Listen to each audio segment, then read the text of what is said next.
Hi. We're Hello. live. It was a little anticlimactic for me, I but know, actually, it was very climactic for me. Like my heart is racing. The music really got me. well, hi, Jessica, and welcome. And congratulations on Thank this you. fantastic book, which was out last week, correct? Or the Last week before? Tuesday. Yeah. Last Tuesday. Congratulations. It's Thank you. absolutely fantastic. For those of you who don't know me, I'm Paula McLean.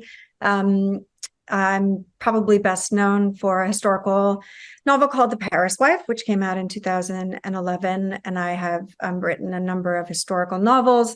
But then in 2021, I published a suspense novel called When the Stars Go Dark. And during that tour, which was virtual because of COVID, Jessica joined me as one of the moderators for my event. And we just had this fantastic, I thought it was really fantastic and just really connected conversation. I just felt like we were interested in a lot of the same things. And some of which we're going to talk about today. And welcome to you, Jessica Knoll, who is the author of 3 novels. This is lucky number 3. The Luckiest Girl Alive, which came out in 2015, I Correct. believe, and recently has become a show on Netflix, which you wrote because you're a badass. And then that was followed up in 2018 by The Favorite Sister. Yeah. Yes. Yeah, you got it. In LA with your husband and your bulldog, Franklin. Franklin. Correct. Yes. Yes. Yeah. Yeah. And I do just want to say that just want to second everything you said about such a great and connected conversation and how much I loved When the Stars Go Dark. And I think about it often. And I Thank think I you. remember saying to you, the thing I loved about your novel was that while it was a book about a missing girl and ultimately some difficult topics, I always felt very safe in your Mm. hands as a storyteller. I felt like it was a responsible and thoughtful and while still being compelling and mysterious version of these stories that we don't get both, I feel like often. So I was so thrilled to be speaking with you then, and I'm thrilled that we can now finally my novel is finished and we can talk about mine.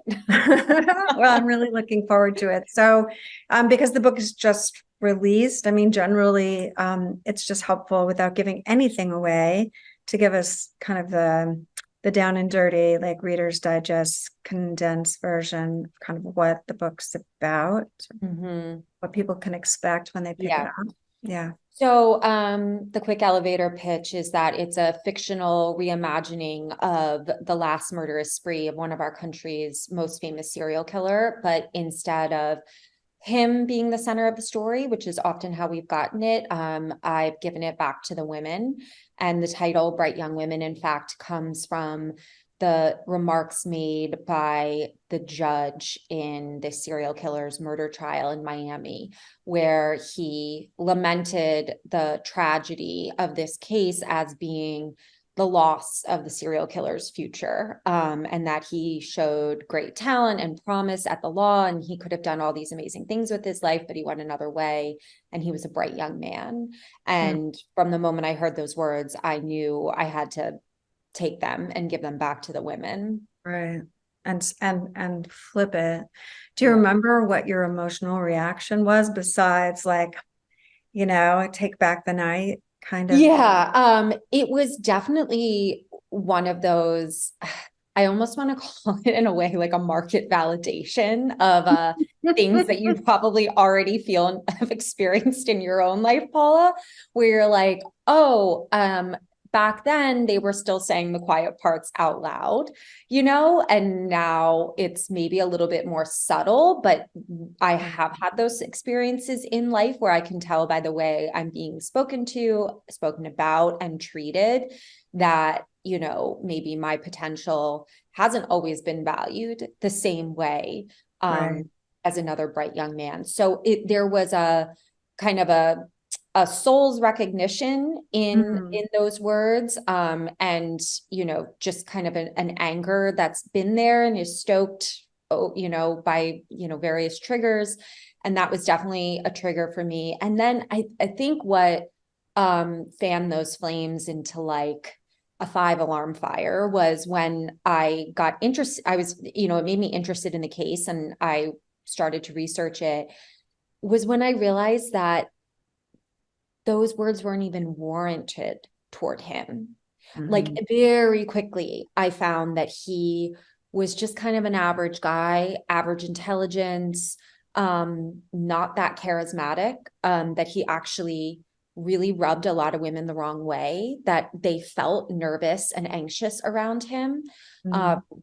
he wasn't really fooling women. I think it was reported as though he was so handsome and charming that that's how he convinced his victims to go off with him, when in fact he was often posing as injured, and he would solicit women for help, Mhm. using, either he had crutches or he would have a fake sling on his arm. And women went off with him in some cases very reluctantly. They Yeah, didn't quite know how to say no to right. someone, because of conditioning and smile more and all of these things, that I've experienced in my life, that I know that were probably felt even more weighty back then. Like you Right. don't. Pay attention to your gut, right? What your instincts are. Right. But I Right. think it And we're really, getting that messaging now, but it's like, was that anything that we said to women back then? not at all. Not at No. all. And I love that you gave your main character a real trajectory, that she's not the same person at the beginning as she is at the end. And I certainly want to talk about Pamela more, a little bit more. But, this is the first time, correct, that you've used a historical incident case, like real life events, besides your own real life events, Right. um, to propel your fiction. So tell me a little bit about that. Was it really reading these case notes that was the inspiration, or was there another little nugget of inspiration that I think, started the machinery going? yeah, I think there were probably a couple of things that just kind of all came together to set me on this path. And, you know, it was this documentary, this new docuseries that came out in 2019 on Netflix, that released previously unheard audio recordings from Ted Bundy. And so he was kind of back in the public consciousness again for a Right. new generation. There was a lot of discourse about him on Twitter. So that's kind of like the A thing that was going on. The B thing that was going on for me was um a you know a long overdue decision to finally do what doctors had recommended for a while, which was try medication for my anxiety and depression. And one of my biggest anxieties in life was I also found out I have some component of OCD informing my anxiety, but I would obsess over these kind of worst case scenarios. And I had gotten into my head that anytime something good was on the horizon for me, Mhm. I would not get to enjoy it, that something bad would happen to me before I would get to enjoy it. And I had this anxiety really strongly before the publication of Luckiest Girl Alive. Because as you know, there can often be a long period of time between when you get your book deal, or when you write a book and when it's scheduled to kind of come out into the world. So I had 18 long months to let my anxiety run rampant and think about all the terrible ways Sounds like just awful. Yeah. something could happen to me and I would not get to see this huge dream of mine realized, which was publishing a book. And I think initially I conceived this as like, I was like, oh, maybe I'll write a short story and I'll submit it to the New Yorker or something like that. Like that would be something, a goal of mine that if that did come true, I'd probably then Right. spend more months obsessing over not getting to see. But I thought the concept originally was just this idea of a young woman, um, and she's just walking from one class back to her dorm, and she's really excited. She's just gotten great news. I didn't know what the great news was going to be, but she's really, really excited. And a car pulls over on the street, and a man is asking her for directions, and he somehow abducts her and gets her into the Mhm. car. And her just realizing oh my God, I'm going to die and I'm not going to get to enjoy this thing. And it was kind of like the documentary and then this anxiety and kind of confronting it. And they just kind of merged. And at some point I just realized like, there's more to this. There's more than just a short story here. And that Right. was actually how Ruth's story was born, not Mm. Pamela's, but Ruth's. Right, right, right. So there are really two first person speakers in the Yeah. novel.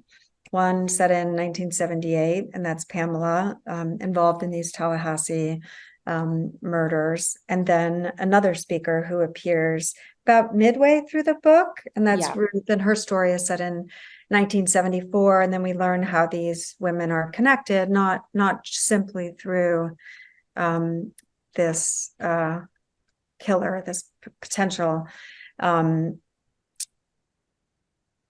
killer, who in the novel is only called the defendant, which I think is really, really interesting um, device on your part. If you want to say a little bit about that, because I Yeah. think it's a really, really interesting decision to make. Yeah, so I think I always knew I wouldn't use his name. I just didn't know what I would call him. And Instead, I yeah. probably in very early drafts had just referred to him as the man or something like that. There were so many Right. drafts I can't remember. But once I started to request the transcripts from the Florida State Archives and get in like copies of the depositions and the witness, the interviews with witnesses on stand, I saw that in all of these, he was recorded as the defendant. And I thought that that was so interesting because after watching the documentary and based on what I knew about him, I always thought that he was an attorney because he had represented himself at this Miami murder trial and previously at a different trial in Aspen, Colorado, from which he was convicted and then he escaped. Oh, sorry, he was not convicted of that crime. He was convicted of a crime in Utah, and then extradited to Aspen, and he escaped before he could stand trial for that murder. I realized he kind of bounced all around different kind of academic focuses. Like there was a time where he wanted to be in politics. Then there was a time where he was a psychology student and he settled on the law. And it was normally always about, it wasn't even about something that he was passionate in. It was always about what was an impressive job, what was going to make him seem sophisticated, Mm, mm, worldly, and smart. That always seemed to be his motivation with much of what he did with his life. And he didn't test well. He got into just kind of like a night law school, and it wasn't up to his standards. And so he didn't really show up. And then he ended up falsifying transcripts to get into the law school at University of Utah. And he was admitted under these false transcripts. And he had like less than a year under his belt before he was arrested for the attempted murder of a Utah woman. mhm. And so by the time he was representing himself again at his murder trial in Miami, he'd been a convicted felon for many more years than he'd ever been a law student. But he was written about as though he was literally arrested in class. Like, you know what I mean? Right. Really, he had his future in the bag. And it was like, I mean, it was kind of a whim, that he went to law school. He Right. doubted the whole thing. It's almost And like what's so interesting about it is it's like everyone started drinking the Kool-Aid, right? But yeah, he made the Kool-Aid. Like he he made the was police. Yes. Yeah. right. And that, one of the things you and I talked about in 2021, which I just loved seeing in your book, was you just sort of like digging into this area of how and why, well, of course, we fetishize and, obsess over the minds of these brilliant serial killers and whole Yeah. series and books and books and books. If you go to Barnes and Noble, even, who is our lovely host, there's an entire sort of shelf devoted to this and all that's, the media. And we're part of that, right? Like we Mhm. get sucked into this mythology. And Mhm. meanwhile, the victims are thumbnails. They're not actually real people. And so here you are sort of turning the lens away and giving this attention back where it should be. And also kind of skewering or lambasting that mythology as mythology, Mhm. right? And Yeah. implicating us in the mistake of how Yeah. we're And seeing people. I do think that I'm drawn to stories where it feels like a narrative has cemented, and for whatever reason, I'm like, wait, but I have the truth. That's not what really happened. And I need to correct the narrative. I mean, that really is what drove me to write Luckiest Girl Alive, because a certain narrative had cemented around, Right, my own experience as a sexual assault survivor. right, Um, and I carried that around, raging about it for years and years and years. And then when I finally felt like I had found my voice, not just as a survivor, but like as a writer, like I felt confident enough to take a stab at writing a character, writing a novel that was based on my own experiences, then I couldn't write it fast enough. mm, Um, so I really see a pattern with this one where in some ways it does feel like a big departure from my other novels, because it's the first time, as you said, there's something that's, really historical driving the story. Also, it's the first time I haven't worked in a contemporary setting. But then when I really step back, I do see those overarching themes. right, right.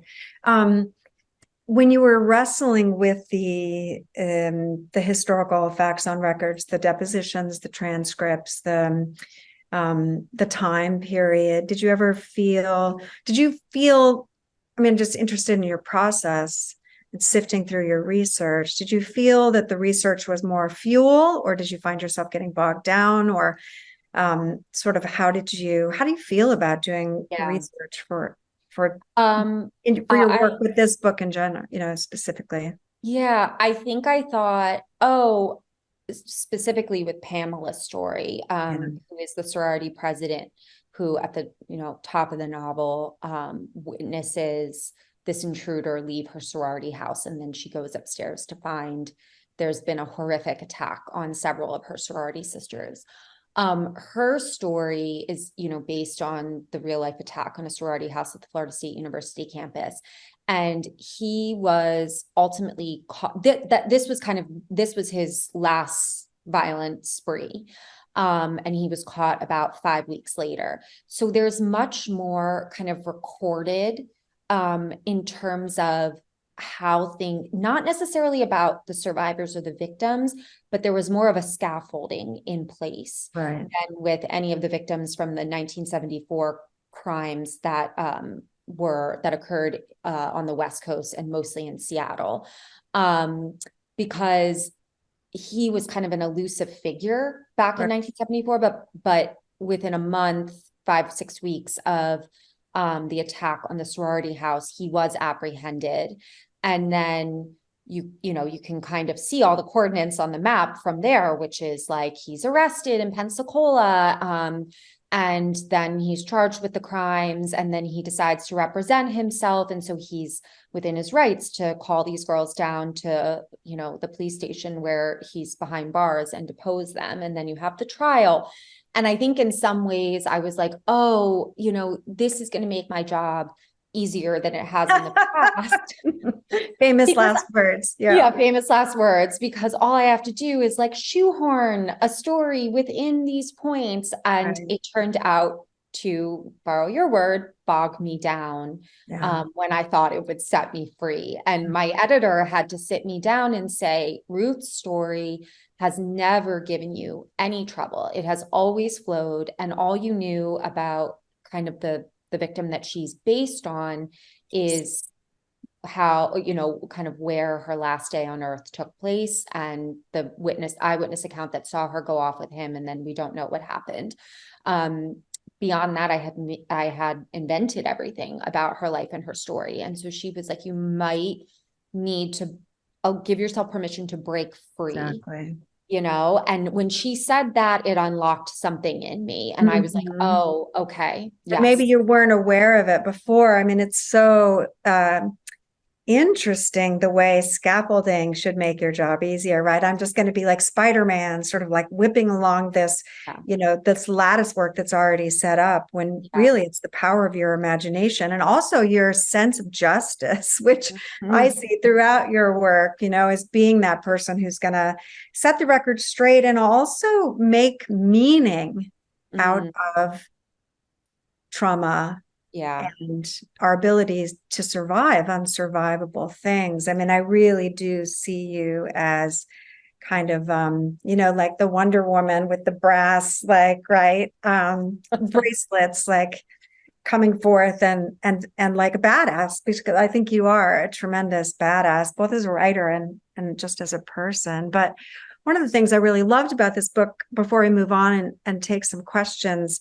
is that you're not just trying to entertain us, right? Although you do entertain us, you're not just trying to get us to turn pages, although you're a really skilled um, plotist. And so we do turn those pages. But when you reach the end of this book, there is this sense that you've read a story that has a message that is bigger than any one story, about how we can make meaning from things which should or could or can destroy us, Mhm. how we can find purpose from pain. And I love the way, because I'm super interested in trauma theory and kind of always have been, also as a survivor of sexual violence and family violence, that you've managed to work in these with some of this material that's really important to me too.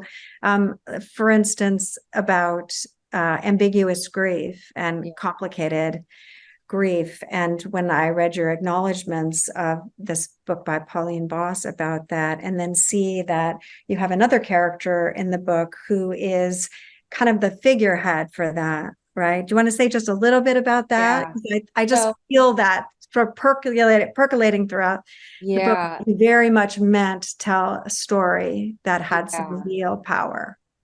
So I discovered Pauline Boss and her kind of teachings and philosophies on what she has termed ambiguous loss. And it's a theory that she came up with. Also, talk about another badass, just a pioneering woman in psychiatry from the 60s and 70s, when there were not a lot of women in that field. And she pioneered this concept to describe the experiences of widows, or they didn't even know if they could call themselves widows, of fighter pilots in the Vietnam War whose Mm. husbands never came home from battle, but their remains were never found either. And so they didn't have a body to bury. They didn't know if they should hold a funeral, because what if their loved one would come home someday? And it's a particular type of stress when you are, as humans, we have all these rituals around death and dying and grief. That doesn't make it easier, but like there is some comfort in the fact that like there's a tradition around it. But Right. what happens when you're denied those traditions? How do you deal with that stress and that grief and that pain? And so she came up with this idea called ambiguous loss, and it was revived in 2020 around the pandemic, because once again we were being denied rituals around death and dying. Absolutely. People were not Absolutely. allowed in the hospitals to be with their loved ones as they were severely ill or even dying. They couldn't have funerals because people were afraid to gather. Right. And so the New York Times had profiled her, and I thought she was absolutely fascinating. And to sum it up, I mean, it's a very slender book. I recommend anyone read it. You'll get so much out of it. But what you do, basically, the advice is you have to find a way to make meaning out of this thing that feels meaningless and senseless. You have to find a way to make purpose and sense out of this terrible tragedy. And I was surprised I'd never seen this concept applied to sexual assault survivors, because that is also a case where we are oftentimes you're told, oh, that didn't really happen, or it was a misunderstanding. I mean, no one's even acknowledging that this happened to you. So how can you possibly process it when you're told, oh, there's nothing to process because nothing happened? When I realized I'd made meaning out of my trauma by writing a book about it, that gave me the life and the career I'd always wanted. I'd always wanted to be a writer. I'd always wanted to write something that connected with people. I wanted to make money doing it and have that be my livelihood. I did that, and when I made that connection several years later, I was like, that gives me in some way autonomy and power back because I took this thing and I did Absolutely. something with it. And so because I connected with that so fiercely, I was like, this absolutely has to somehow feature in the story. And as a kind of cathartic release for these characters, because for so many of them, they don't get easy answers. Right. I love too the way you're resisting using the word closure. And I think it's a really complicated word because sometimes there's no way to make complete peace with Mhm. horrific events, but making meaning, building alive from this wreckage, essentially, or it's like the phoenix figure, like rising from the ashes. It's not as if the ashes aren't there. Like the ashes are definitely there, but what do you create um, from that wreckage? To me, that's the sense of power. Not even this placating or treacly, everything has, right? Like everything has, For a reason. there's a Yeah. reason for everything, etc. But then what we can build from those things, I think, is just really an incredible message. And the last words of the book, which I think are very beautiful, and I really love seeing your writing evolve and grow more powerful. But I loved these last words. Things grow differently when they're damaged, right? That somehow there's a way to find beauty and, yeah, and purpose out of this violence. Anyway, I really loved this book, Thank you. Jessica. I really did. And I know a lot of people are going to read it and love it too. Okay, so I'm going to read some questions from our audience. What have you learned most as your craft has evolved through the writing process of each book? I know Luckiest Girl Alive came out of you quickly, whereas The Favorite Sister took 2 years of redevelopment. How is Bright Young Women different? And this is from Summer Bridwell. So, Luckiest Girl Alive did come out of me quickly. But something that I see now actually is it still follows a similar pattern for me, which is I think for so long I was like, when I sat down to write Luckiest Girl Alive, I wrote it in 9 months flat, and I never really had to like throw anything major out. I didn't have to make structural changes. It just kind of was all there. Like it was a story Yeah. that was always waiting to be told. But I think I forgot that there were many years before that where I was like, okay, I want to write a book. I want to craft a really strong voice. I just don't know who this voice is coming from or what this book is about. And I was a magazine editor at the time. I was working at Cosmopolitan, and they had some kind of benefit for employees that you could take any class at NYU that was related to your work. And so I was like, well, I wonder if they'll let me take like a short story or like novel writing class. Like it's not directly related, but it is writing. Right. They approved it. And so I ended up taking like a short story writing class for a semester. And I remember I wrote a piece, and and it was probably a little like Annie-esque, a little she would kill me if she just heard me call her Annie, gosh. um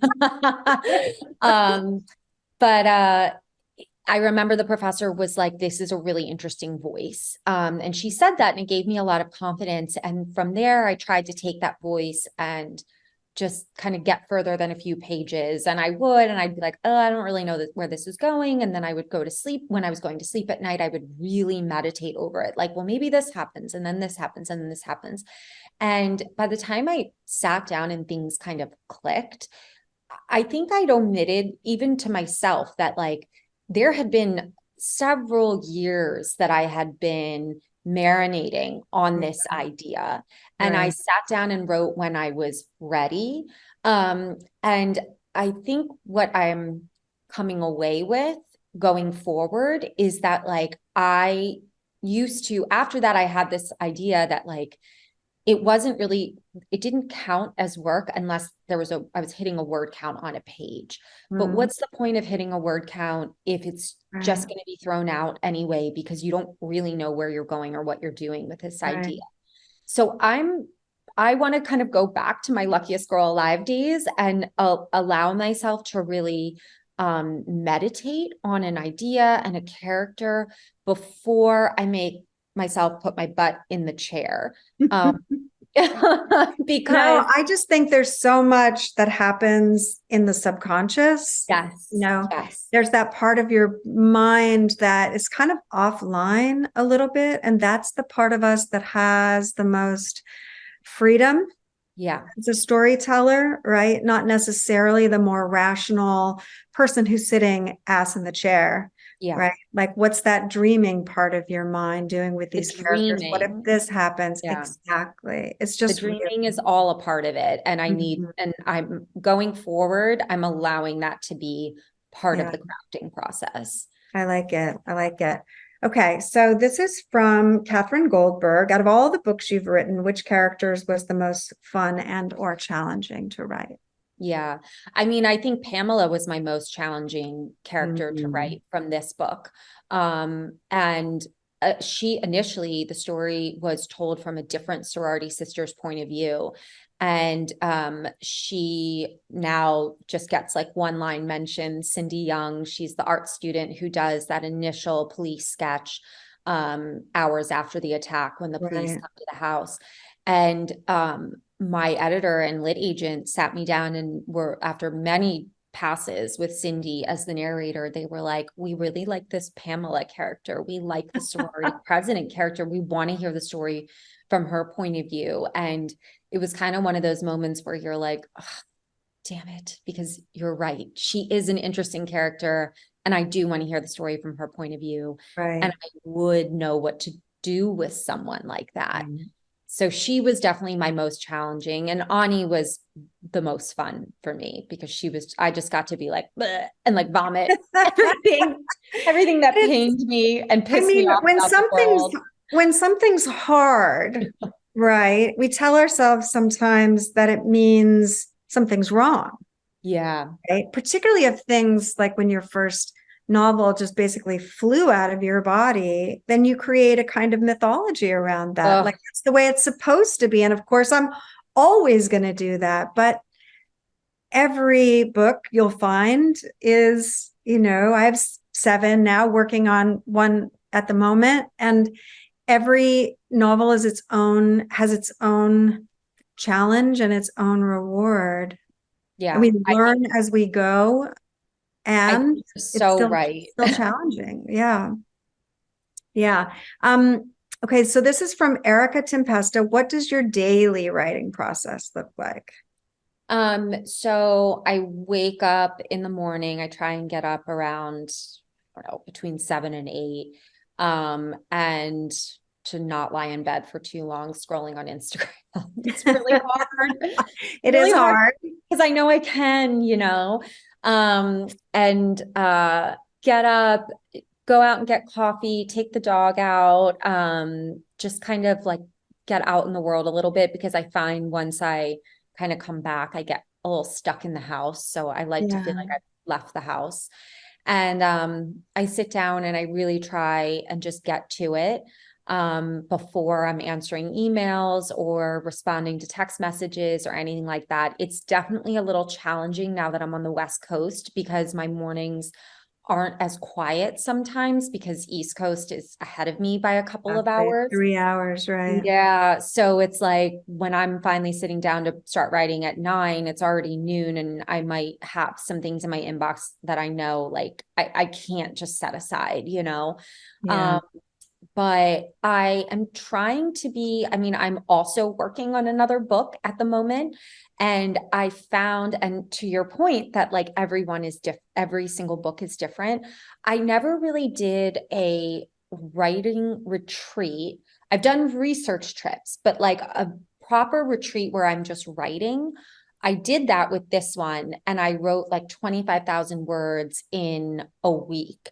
That Oh became, my that God. will Yeah. be the first 80 pages of my next novel that really don't need that much tinkering with. And I think this is going to be one where I'm going to have to like take myself to a cabin in the woods and just have really devoted periods of time where I write it. I don't know that this is going to be one that I'm going to be able to do like 2 hours a day in my own Right. house. Like I can't be in a domesticated setting with this one. It's Is sort of something demanding that level of obsessiveness and that, also intensity. It yes, takes a lot of work. I don't know if you feel this way, but for me, to descend into that place where the work is made and it's a completely different energy than reading yeah, and responding to sort of the more admin part of your job, right? Which is part of your job. yes, But it takes a completely different energy. And sometimes it takes hours to get to that place. And if I only have a couple of hours, and I have to start the next day, and it takes exactly as much energy and effort to descend. It's almost like dropping a bucket down a well. Like the water is down there, but how yeah, long will it take to reach it? yeah, Right. yeah. Yeah. Yeah.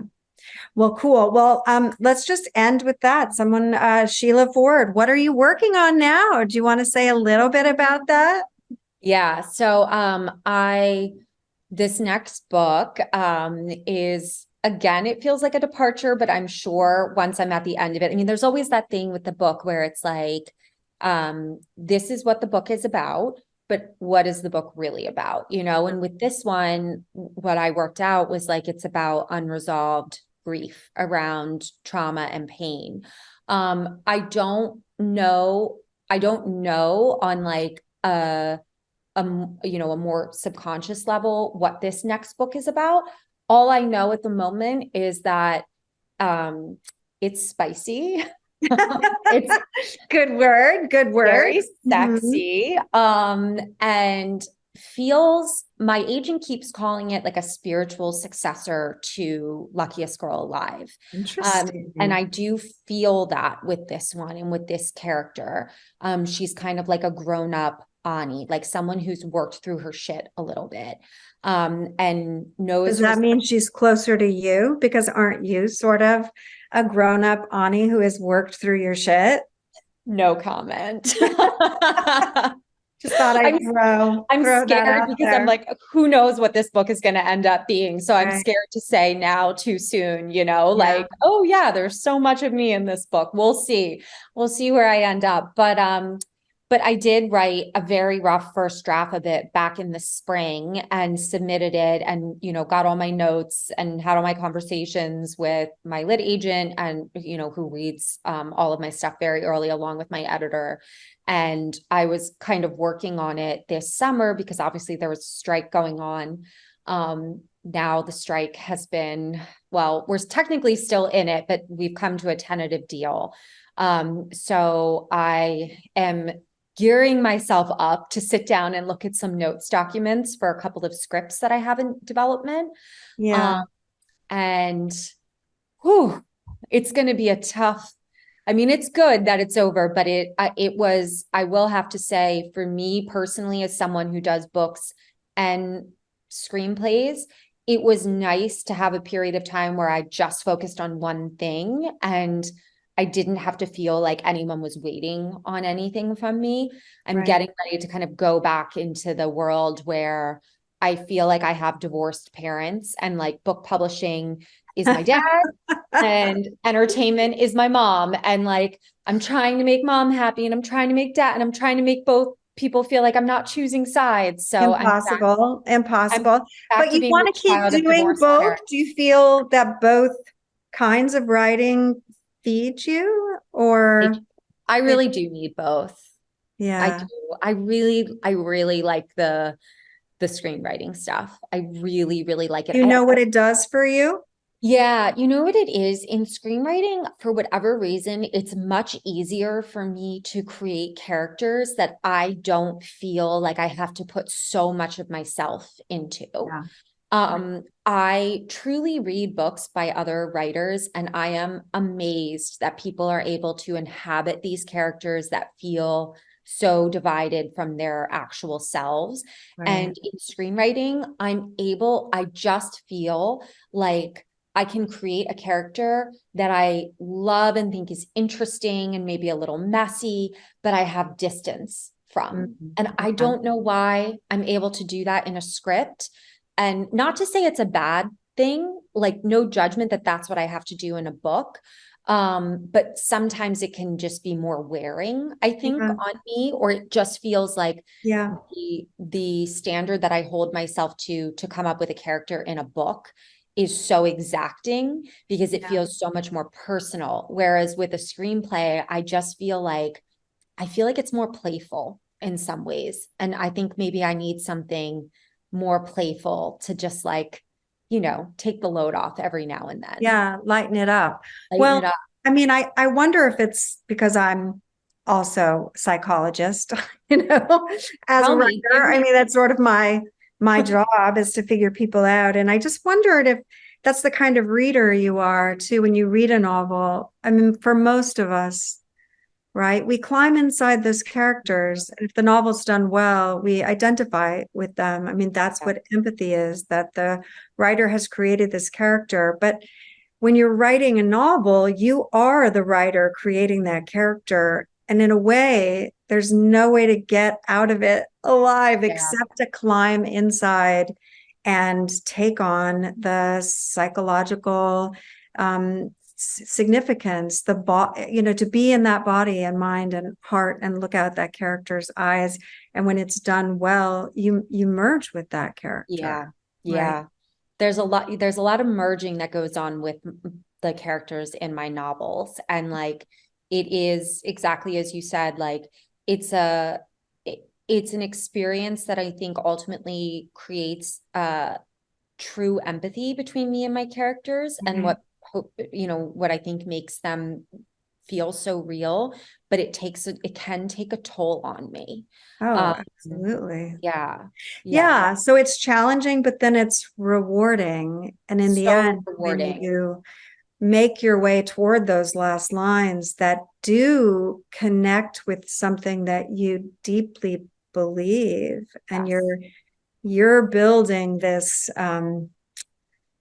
platform along the way with your own right blood, sweat, and tears to be able to take up that megaphone and call out that message that is important and you've given it voice. So it's worth all of the costliness, I believe. And I'm glad you keep doing it. And I think you're getting better all the time. And I hope that doesn't sound patronizing, because I'm like not quite old enough to be your mother, but I've been in the business for a long time. And it's just really nice to see you just grow and getting sort of stronger as a writer. And I love this book. thank Congratulations. you so much, Paula. Congratulations. Thanks to Barnes and Noble for hosting us this afternoon. And I want to thank everyone for taking time out of your day to join us. I know that there is a percentage of people online today who purchased the books, and those books will be arriving within 8 to 10 business days. So know those are coming, and I know you're going to love the book when it arrives. So it's really nice to spend time with you, Jessica. Thanks. And I wish you all the best. I hope it sells a bajillion copies and go, go, go. Thank you so much, Paula. And guys, you should check out When the Stars Go Dark if Thank you're, you. looking for another really empathetic mystery, but also very character driven. I adored it, Paula. So Thank you. thank That's you. really generous of you. Thanks a lot, Jessica. All right, y'all. Thanks so much, and take good care. Okay, Happy bye. Monday. Bye. Bye.